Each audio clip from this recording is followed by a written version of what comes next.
Enjoy reading the story on Manga Funny channel. In the previous episode, we reached the part where Sasha was undergoing the second round of testing. In this section, we continue to follow along. On the field, countless people had fallen. The second test ended quicker than she expected.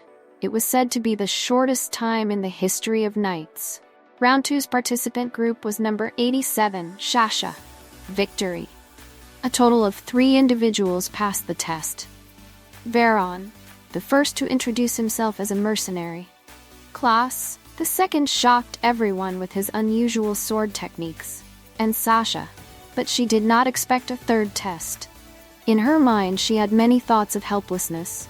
What kind of visit test requires so much? At this rate, when will I meet Ethan? Suddenly, she saw something shining in her face. "What is that?" she exclaimed. Something had flashed before that. Wasn't it the Albrecht family brooch? Could it be Johann holding it?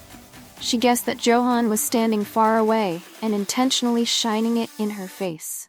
Unexpectedly, Johann ran up, leaning against the wall to keep her in front, and shouted, "Do you think this is just a random place? You can come to any time you want. What if you get caught?" She looked at Johann and replied, "I understand your concerns, but as long as you keep your mouth shut, no one will know. See, even you can pretend." Johann responded to her, "Of course, I won't say anything, but that wig is the biggest problem. What if it falls off? It's a magical wig, so it won't fall off. I'll be fine," she replied. "I told you to stay back." "But, really, you just tried to stand in my way. Do you have a better plan than this?" she responded. Johann said seriously, "No, I mean, sure. This is the safest way, but what if the Duke discovers your true identity? It won't just end with being expelled." She looked at Johann and said, "Well, I understand your point, Johann. So what? Do you think there's anything more important to me right now than my sister?" "No," he replied, closing his eyes. She said seriously, "If you know something useful, then speak up." Johann scratched his head and replied, "I heard that assassination attempts on the Duke have increased recently. So, even meeting knights frequently is hard, let alone going to the Duke's place. Actually, I was also denied a meeting." Suddenly, thousands of thoughts flooded her mind. If what Johann says is true, then there must be a reason for such strict inspection procedures. But do I really have to go through such strict tests to the third round? But how do you intend to get out after participating? The voice of the competition judge rang out. "We will start the third test. All who pass the second round, please gather at the training grounds. I have to go right now. After all, keep the secret that I'm here." She pointed in Johann's direction, her voice urgent. Johann called her back, but it was too late. She had run off. In his mind, he had many thoughts. She might not have any problems when participating, but how can she get out of the Black Dragon Knights without any issues? Right now, the third test begins. I am placed in the same group as Baron and Klaus, who both passed the test with similar scores. As she just ran over, her teammates asked if she had just showered. "No, I did not," Klaus said. "That question is really rude." She thought, Varan must be a high-level mercenary, and Klaus uses unpredictable sword techniques, so they should pass the third test without any problems. I hope they will end their fight well. I guess I already like them.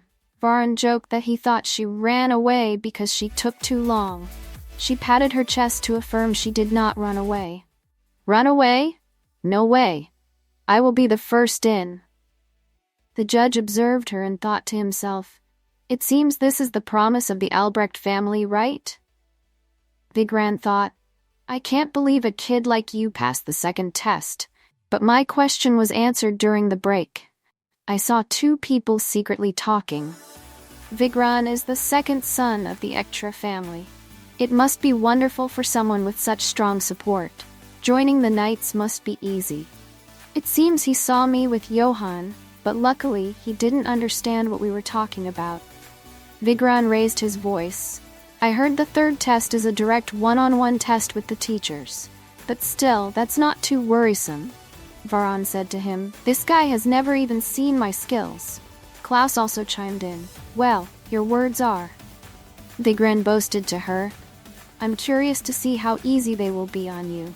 She thought, well, what? A commoner knight relies on the backing of a noble to get in. Have you secured your position yet? Hey, are you jealous because he outperformed you? A knight should speak with his sword, not with his mouth. Yeah, so light. Vigran arrogantly ignored her group and said, Are you okay?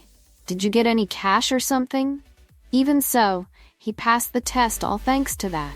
At that moment, she kicked him in the face, causing him to fall to the ground and cough a few times, surprising his teammates. Blood trickled from his mouth. I let it slip, but you talk too much. It seems we're not ready for the next test. If you doubt my skills, then go ahead. I'll show you what I can do. At this moment, Ludovica was walking with Romeo, who said, currently, they've successfully completed the second test. Especially in Group 1, someone has achieved a record time, known as the Mysterious Swordsman, so I watched. Ludovica replied, That's not fun at all. More importantly, has he passed? Romeo responded, Yes, I was just about to tell you the mysterious one is no other than participant number 87, Sasha. That's her. Just as she was about to thrust her sword at Vigran, the two noticed. If we face off, you might be defeated. I guess you were talking about yourself earlier? The crowd murmured. Truly, she's impressive. She perfectly compensates for her small and light frame, which is a disadvantage in fighting, with her astounding speed. This is a superior victory without any flaws. Suddenly, a voice rang out. Enough. This voice sounded familiar, surprising her. Ludovica stepped forward to face her and exclaimed, You seem to be at the center of a chaos wherever you go. This time, the fight is free in the arena. She quickly asked, This person is the one I saw in the first test. Why is he here? Could this person be the instructor for the third test? Ludovica looked into her eyes and replied, It's true. A typical example of rumors, the crazy one. Now you call me crazy? Why? What have I done to deserve that? Can you find a crazy person as good-looking as me? Everyone, pay attention. He shouted angrily. The crowd yelled, Yes, sir. At this point, she couldn't believe her ears. Wait, sir? She thought in confusion. If he's a sir, he must know details about the third test, right? It can't be. The first fight will take place with me here. Does anyone have any opinions? He said while raising his sword, staring intently at her. This can't be happening. The one conducting the skill test on the street is the Count Raphael Ludovica, you.